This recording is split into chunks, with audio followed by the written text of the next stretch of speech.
Good morning, everyone, and welcome. Today, we're diving into the fascinating world of criminology through a biological lens. Our presentation is titled Integrating Biological Perspectives in Criminology, where we'll explore how biological and environmental factors evolve and interact to shape criminal behavior.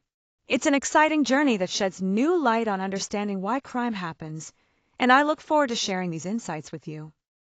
Criminology has long been grounded in social sciences, emphasizing social, economic, and cultural factors as key to understanding why people commit crimes.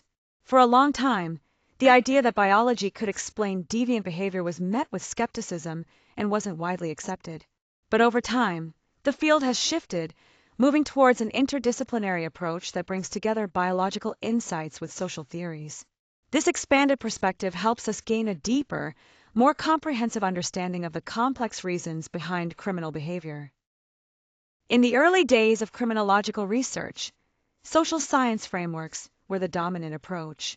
These frameworks focused heavily on how environmental and social factors shape behavior, putting a lot of emphasis on things like poverty, education, and peer influences.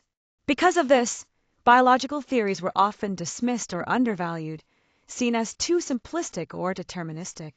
As a result, while societal factors received most of the attention, biological explanations were largely marginalized, even though they had important insights to offer. This historical preference shaped how crime and behavior were understood for many years. In the early days, biological theories about criminal behavior focused mainly on physical traits and heredity. Researchers believed that certain observable characteristics or genetic factors could indicate a person's likelihood to engage in criminal acts. Some of the first thinkers in this field suggested that specific bodily features or inherited patterns might predict deviant behavior. To explore these ideas, they often measured physical attributes or examined family histories to find connections with criminal tendencies. While these methods were quite basic, they laid the groundwork for the more advanced biological research that would follow in the future. When we look at contemporary perspectives, the brain is seen as the control center for personality and behavior. Modern biological theories focus on how the brain governs our actions and who we are. Thanks to advances in neuroscience, researchers can now delve deeper into how the brain's structure, its chemical balance, and how it functions influence things like impulses, decision-making, and temperament. This approach goes beyond just observing surface-level traits and instead examines the neurological processes that might contribute to behaviors, including potentially criminal tendencies. Ultimately, it highlights the complex biological foundations that underlie human behavior.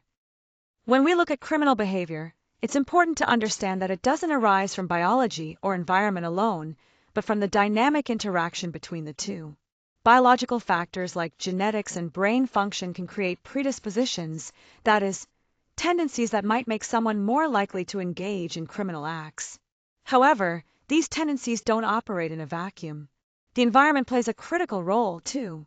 How someone is raised, their social experiences, and the stressors they face all influence whether and how these biological predispositions actually show up in behavior.